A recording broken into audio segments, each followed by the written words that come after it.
Hello, everyone. This is just a quick clip to explain to you guys something before the podcast. As you will know in a couple seconds, the new circumstances of Hudson River Rumble, I have to inform you guys that there was some lighting and camera issues because I was filming the podcast in my garage to accommodate my grandpa's conditions. So we will not be using the green screen. It will just be a green background. But this is a new look of the new aspect of Hudson River Rumble, which will be filmed and used for episode 3 with even better lighting as well. I hope you guys understand that. Without further ado, here's episode 2. Let's get ready to rumble!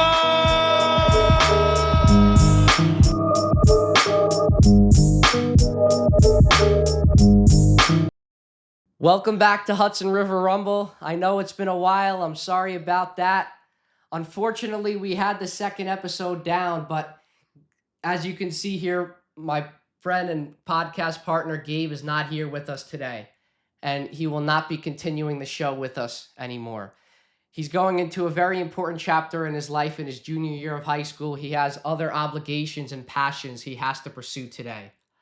However, we have to keep continuing the show. We have to get this show on the road. I am still going to continue Hudson River Rumble and my passion. So without further ado, here I am sitting in my garage filming a podcast with someone I love so much dearly, my grandfather, Arnold.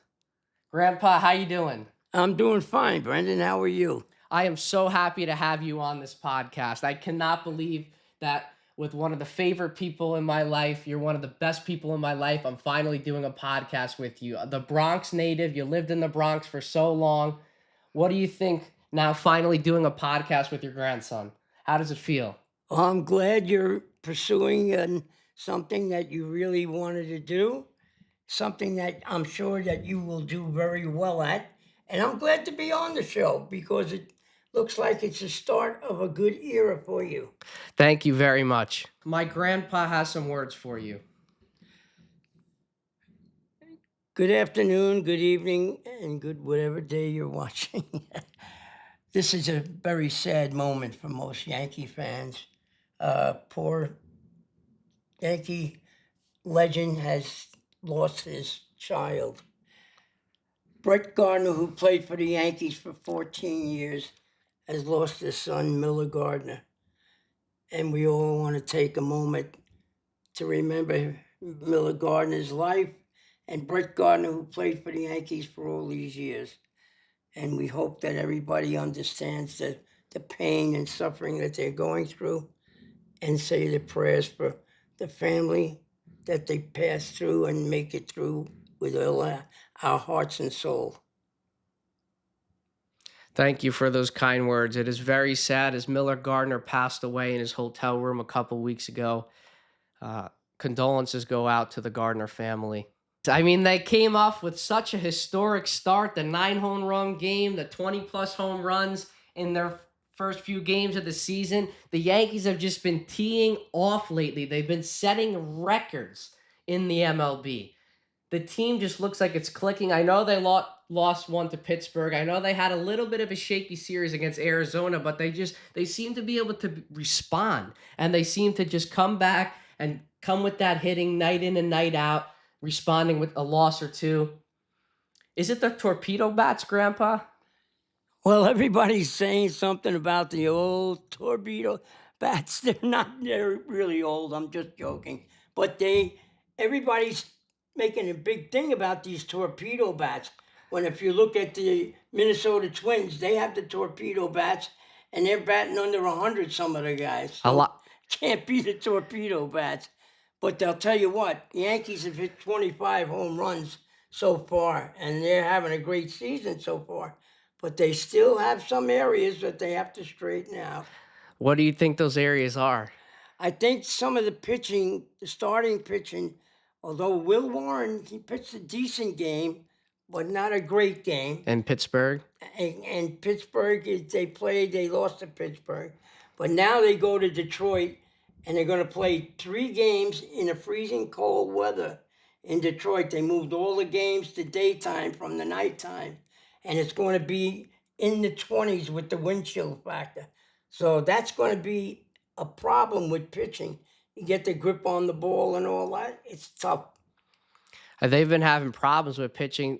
There's been guys, Max Fried's looked solid. He had a little shaky first start, but I think he responded very well in Pittsburgh. He looked great in Pittsburgh. He actually looked great. He pitched very, very well. So was curveball. He was tremendous. And that's what we like to see. We like to see him use that big curveball he has. He does it better than pretty much anybody in the league. I really think Max Fried is the guy in New York now. I mean, he's the ace of the Yankees now.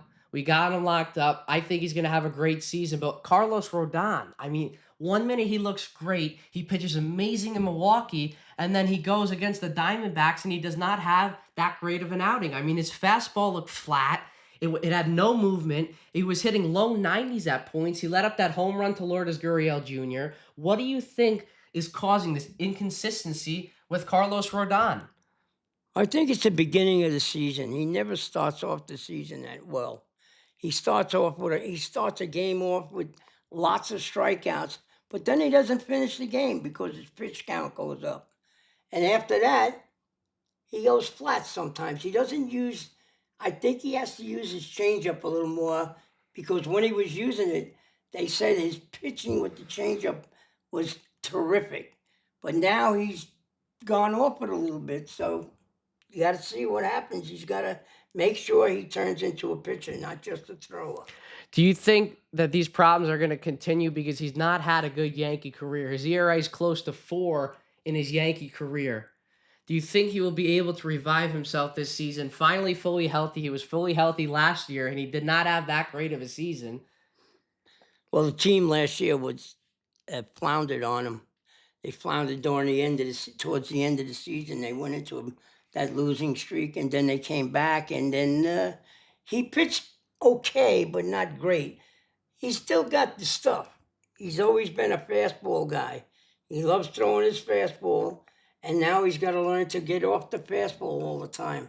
He can't use that fastball as much as he used to do. He's got to go to that changeup and that little slider that he has. So we'll see what happens to him. I think the Yankees, the thing about them is they got a serviceable rotation for now.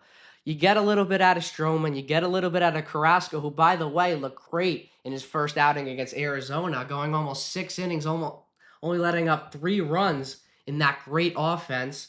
He's got a great arsenal. I like Carlos Carrasco.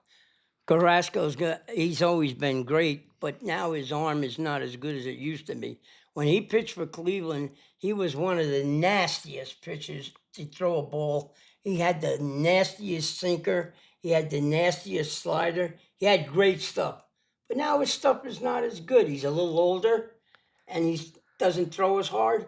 But I tell you what, he could be a key to the Yankees' pitching problems. He needs to go more than that 5 innings, just like Will Warren, just like all of their pitchers, basically. But Will Warren and Carlos Carrasco could be the answer. And now you have Clark Schmidt coming back, and he had a great outing in his first rehab outing. In Somerset, yeah, he was And awesome. He only gave up 1 hit, struck out 7. So now we wait for Clark Schmidt to come back and stabilize the rotation a little more. And then we have such a great hitting team. If we can just nail down that pitching, and then Luis Gil's coming back in the middle of the season, Clark Schmidt, if that pitching rotation can give it their all, it has a lot of talent, a lot of potential, even make a move at the deadline, I think the Yankees are set because their hitting has just been so great. Aaron Judge is doing his thing. He's up to such a historic start. He's doing things that only Babe Ruth has done, hitting 6 home runs at the beginning of the season just like that. What do you think about Trent Grisham? I mean, what's going on with him? He looks amazing. Trent Grisham, he's used to getting 500 at-bats when he played elsewhere. He had 500 at-bats every year. Now he's getting only half of that, maybe 250. And he's going to be getting less at-bats now with the Yankees when Giancarlo Stanton comes back because he's not going to be able to DH that much. But right now, he started off the season like gangbusters. and we hope that he keeps going because he's shown that he has the power. He can play a good center field, and if he does, somebody's got to sit down. But unfortunately, it might be him.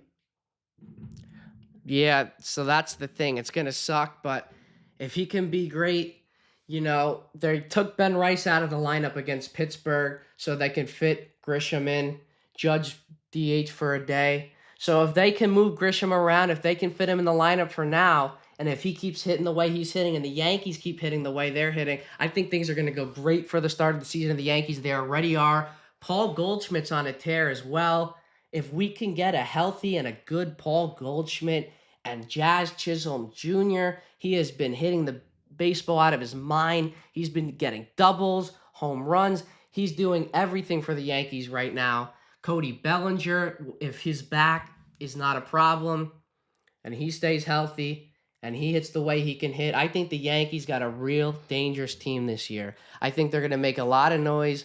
I really hope that they can make it back to the World Series again, but who knows? It's just such a long season right now. What am I saying? It's such a long season every year, right? So it's just the beginning, but I am very high in the Yankees. I'm a Yankee fan. I'm wearing the jersey. They look so great to start the season. How do you feel right now? Well, since I've grown up with the Yankees since I was a little boy, and I always say to myself, man, the Yankees are going to go to the World Series every year, but it doesn't happen. We know that. But this year, they have a formidable lineup. And not signing Soto, which I think was a great idea. Wow. Because $785 million for one man chops the rest of the team off. You can't get anybody else. You got your payroll is shut down. And what they did by not signing Soto is they were able to sign guys like Bellinger, Paul Goldschmidt, Max Fried, and now they have a much formidable team. Plus, they re-signed Grisham, and now they got guys that can, really go out and play. They got a full team. But the thing is, are they going to be able to keep hitting the way they're hitting? That's the thing. I mean, who's to beat in the AL, though? The Red Sox, the Tigers?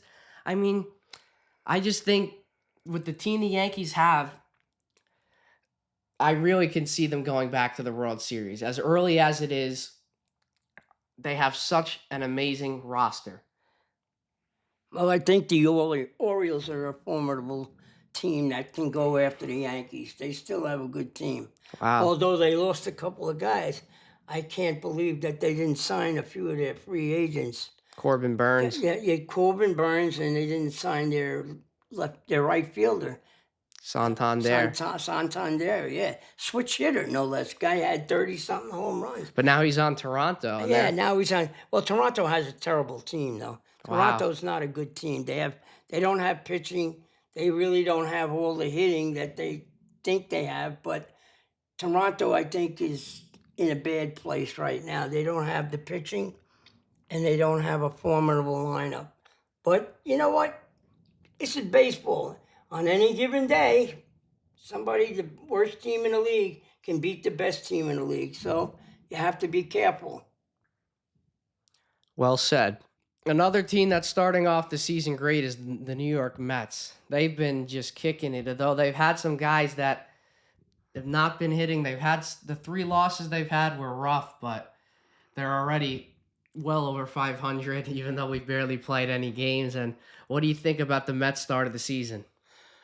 Well, the Mets have gotten a good start as well as the Yankees. They're both 6-3. They won today. They won 2-1. So they got the good pitching. And I think their hitting is really good. But I'm not sure how much their pitching is going to hold up this year. But they got a solid team. Definitely a solid team. Well, they got Montas coming back, Frankie Montas. They got their ace Sean Manaea coming back. Don't you think that'll help a little bit? I don't think Manaea is as good as he was before. I think Manaea's lost a little bit off his fastball. I don't think he throws his curveball as good as he used to. But he still has that deadly changeup. But I don't think that their pitching is great. I think they're formidable in a sense, but they're not. I don't think they're top notch yet. Their hitting is just so amazing. You know, you got Juan Soto, Lindor, but the story right now is Pete Alonso. Has he finally found his game again? I mean, if we could get Pete Alonso back to the way he was, that would be great. Pete Alonso's using the torpedo bat, excuse me. He's gone to the torpedo bat. They said he hit a home run the other day that it went out of there in a couple of seconds. It was incredible. Well, he's always had great power anyway, Alonso. But he's using the torpedo bat also. So we'll see. Hey, I think it was a good thing for the Mets to re-sign him. That was great. And, you know, they might be paying the price when his contract is over if he keeps hitting like this. I mean, it's just amazing. And Lindor, Soto's off to a little slow start as well as Lindor, but I think they'll be fine. They got the kids, Mauricio, Acuna. If they continue to do what they're doing and if they can be even better, I think the Mets are going to be a great team. It's just going to be very hard for them to compete with the Phillies and that division and that whole NL. Well, I think the Dodgers are still the class act in baseball. So nobody seems to be able to beat the Dodgers yet. And the thing about them is that they're in the other division. But the Mets, they could be in trouble with the Phillies because the Phillies have a formidable team. But I don't know what happened to Atlanta. Atlanta's team has kind of dropped off. I'm kind of surprised, but we'll see where they end up. They still have a decent team, but they're not the team they were a couple of years ago. Well, it's a great day for hockey today in the hockey world. Alex Ovechkin scored his 895th goal to pass Wayne Gretzky in all-time goals for the National Hockey League. I mean, you have watched both. You've seen Gretzky and you've seen Ovechkin. You've seen it all. But Alex Ovechkin has passed Gretzky, like I said, obviously. I think we all know that. You saw all of Alex Ovechkin's career up to 895. He's just such an amazing player. What do you think about this achievement? Well, the funny thing is, I watched the other day, and I remember it actually when he scored his first goal, where he slid on the ice, and he swung his stick, and he knocked it in with his stick on the ice, and him face down on the ice, past the goaltender. That was his very first goal. Not an Alex Ovechkin type of goal, especially with the great shot that he has. But you know what? He's done something that I didn't think that could ever be done, and he's passed the great one on goals scored at 895 goals. That is a monumental task that he's done, and congratulations to Alex Ovechkin. Well, he did it on the island. The Islanders lose again. I think it's kind of time to call it quits for the Islanders, although they're up there in the wild card standings, but I think it's just too late in the year. How do you think the Islanders season played out? I don't think it was that great. They've just been riddled with injuries. They traded away Brock Nelson. I think they made a couple of big mistakes, but like you said, they've had some bad injuries that hurt them this year. You know, they've got guys that didn't play up to their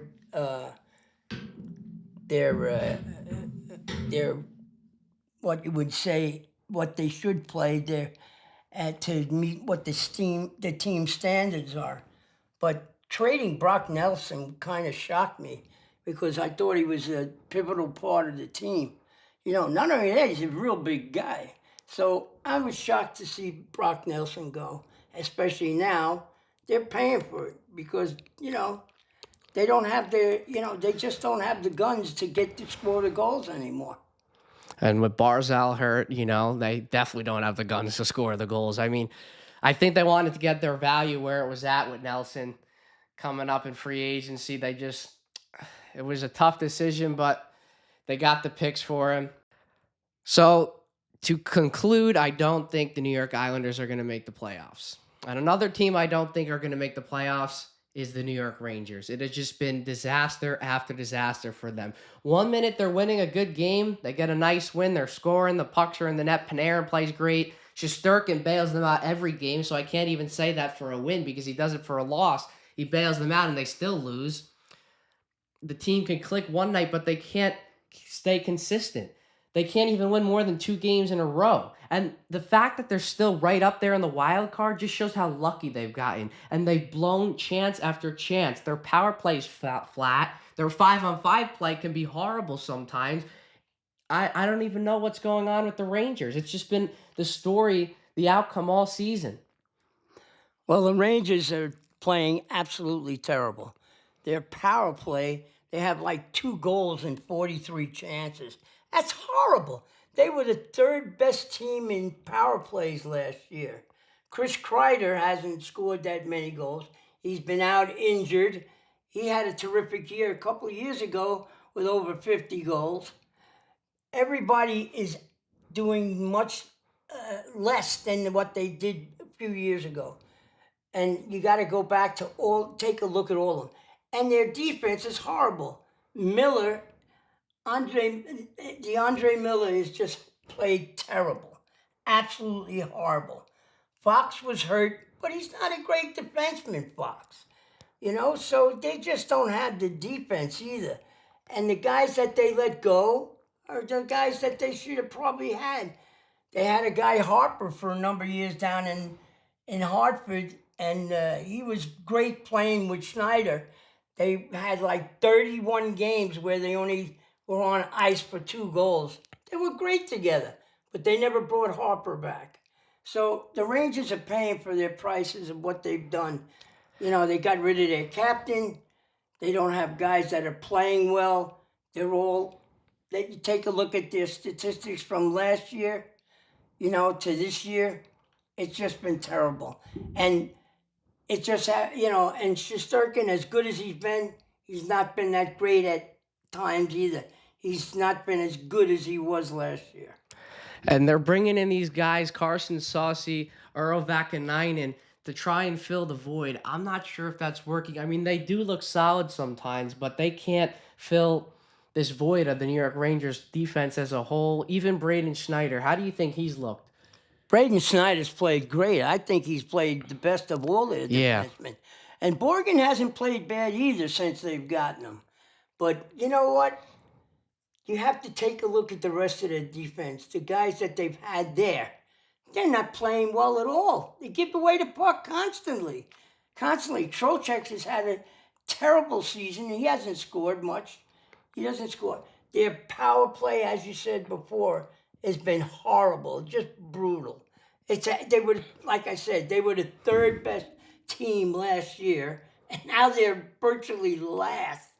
It's amazing. How do you go from 3rd to last? I don't get it, but you know what? The thing is, you got to look at management. Where's the players, and what are they doing about it?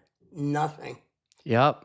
And they're still finding ways to win games. But then again, I think, just like you said with the power play, when they're losing, they can't generate enough offense. So I feel like it comes in bunches, but when it comes in bunches, it's in one game. And then the next game, when they lose, they can't generate any offense because they're getting shut down by the other team's defense, and then their own defense gets shut down. So I think they have too many issues. I think it will take a New York miracle for them to sneak into the playoffs. They're lucky they're even where they are. That's what I said. said. And the biggest disappointment that I had is Lafreniere. I can't believe it. He's had 1 goal in 20 games. That's terrible for a guy that with his talent. I don't see the effort in him. He's a guy that I loved when they drafted him. I thought he would be a great player, especially this year. I thought he'd have a breakout season. He started the season off good, and now he's gone flat. I can't get it in his head. I don't see the effort. I don't see him doing plays that he did last year. I just don't see it. And he's not the only one, though. So that's the problem with the whole team. So one bright spot in hockey in the tri-state area is the New Jersey Devils. They've had a hell of a year. They're finding ways to win without Jack Hughes. I think their team is clicking. I mean, their passing game is great. They're so fast.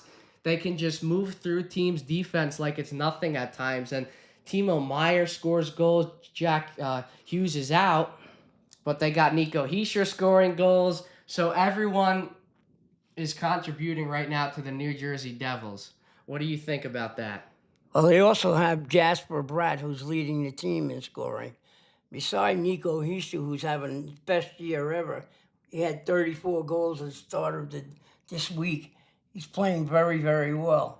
And that's what they expected of him. He's the captain of the team, and now he's leading the way.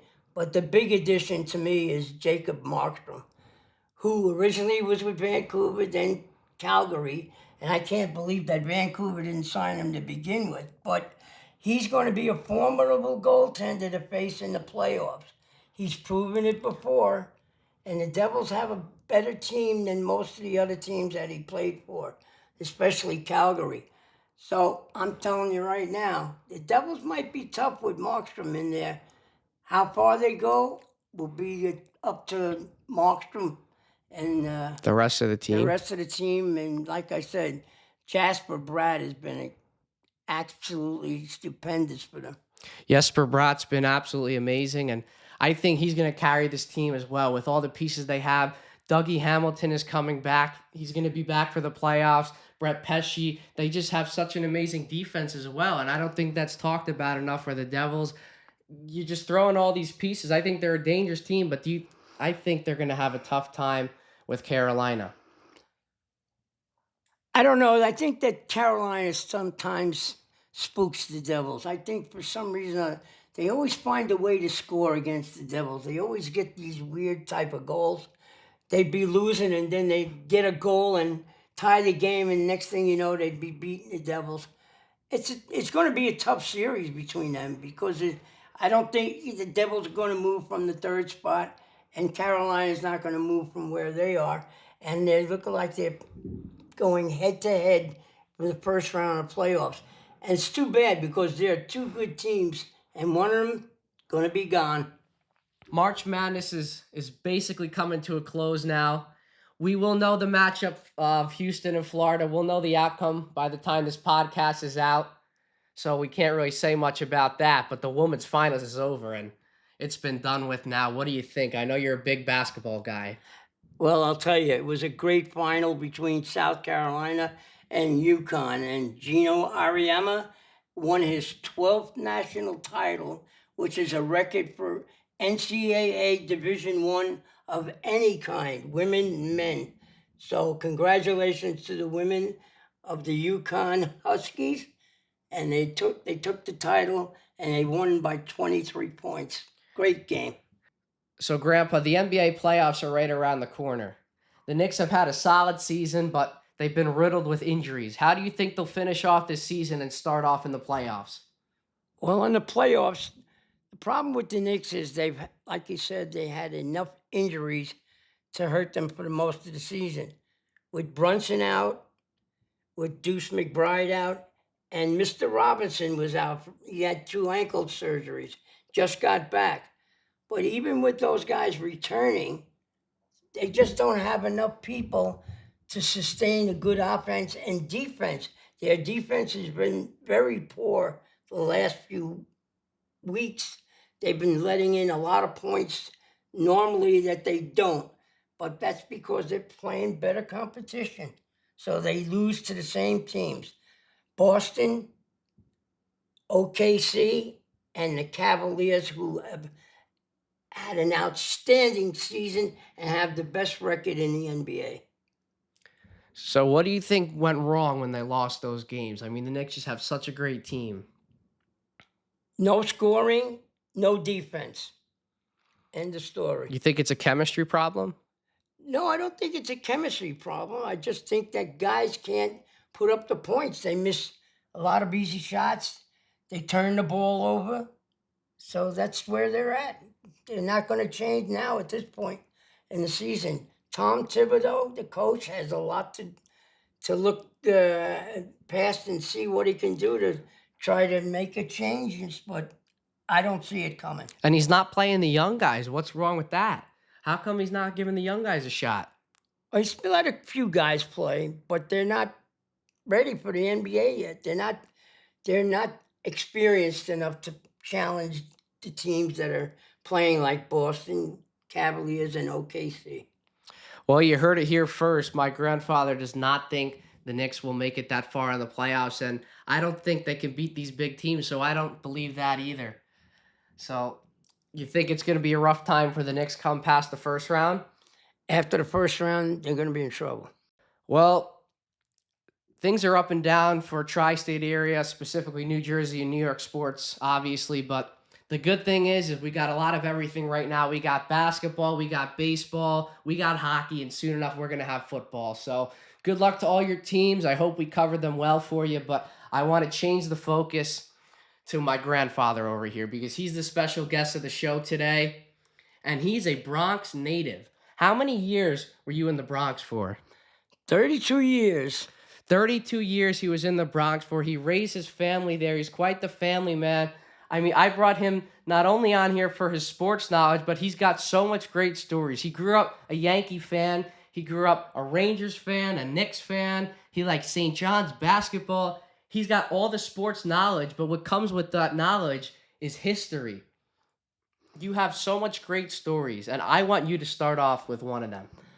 Well, one of the stories is that when I was 8 years old, I went to my very first baseball game with wasn't my maternal grandfather, but it was somebody we call our grandfather. And he took me to a baseball game at Yankee Stadium. And it happened to be a World Series game with the New York Yankees and the, back then, Brooklyn Dodgers. And it happened to be Don Larson's no-hitter.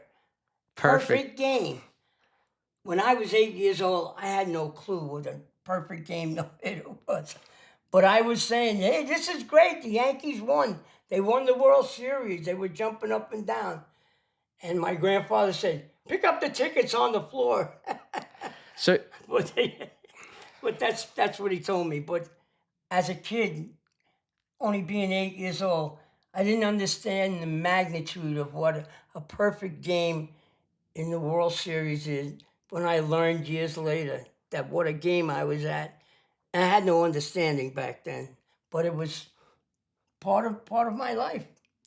and that happened at Yankee Stadium too. The old Yankee Stadium, obviously, that's in the Bronx. What did you think growing up and raising your family in that area, being a New York native? Well, being a New York native, you did a lot of things. You went to places like Arthur Avenue for Italian food. I worked in the city for many years. I worked 36 years in the city, but I always had time to go to Yankee Stadium when I was younger. I loved going to Yankee Stadium. We took the train. It was only a few stops. It was great. And I had a chance to meet Mickey Mantle, Yogi Berra, all of them. I went into the dugout, and I had a great story with Mickey Mantle. But I'll save that for another time. But we had a great time in the Bronx. I love the Bronx. I still love the Bronx. And I still consider myself a Bronx native. Always will be. Always have that Bronx blood in me.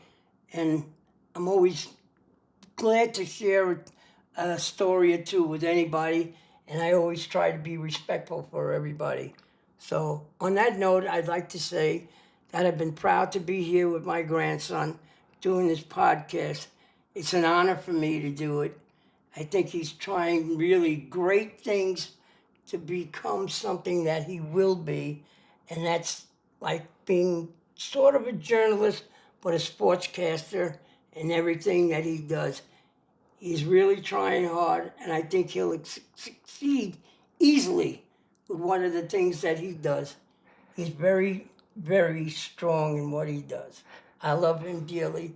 I love him as glad to be as part of my family. Thank you, and you're a great part of my life. I thank you for going on this podcast. I love you so much, Grandpa. And I got one question I got to ask you, though. Is it true you watched Mickey Mantle drill that facade at Yankee Stadium? Oh, man, did I still hear the sound of that ball hitting the facade. It was incredible. It was over 530 feet. They said the ball probably would have traveled somewhere near 600 feet, but I don't know about that. But all I know is when he hit it, and all I heard was the clang off the top of the facade. Everybody thought it was going out, and I was sitting in right field, right in the lower deck, in the lower seats in right field, next to the guard there that used to sit there. We knew him. And I watched the ball go up and clang, and the sound, I still can hear it. It's amazing. I still hear that clang. It's incredible. Well, you heard it here first. You can still hear that clang. I wanted to end it off with some great stories and him explaining how it felt to live in the Bronx. I want to thank you all for still listening. Hudson River Rumble, it's going and it's going to continue. We're going to come out with episode 3 in about 2 weeks. Please like and subscribe to the YouTube channel. Follow the Instagram and the Spotify. Make sure you guys do that. It was a pleasure finally bringing episode 2 to you guys, even though it's a different dynamic now, a new dynamic. I hope you can still enjoy it. I love doing it. And once again, Grandpa, thank you so much for doing this podcast. It was absolutely a pleasure. Thumbs up to everybody. Enjoy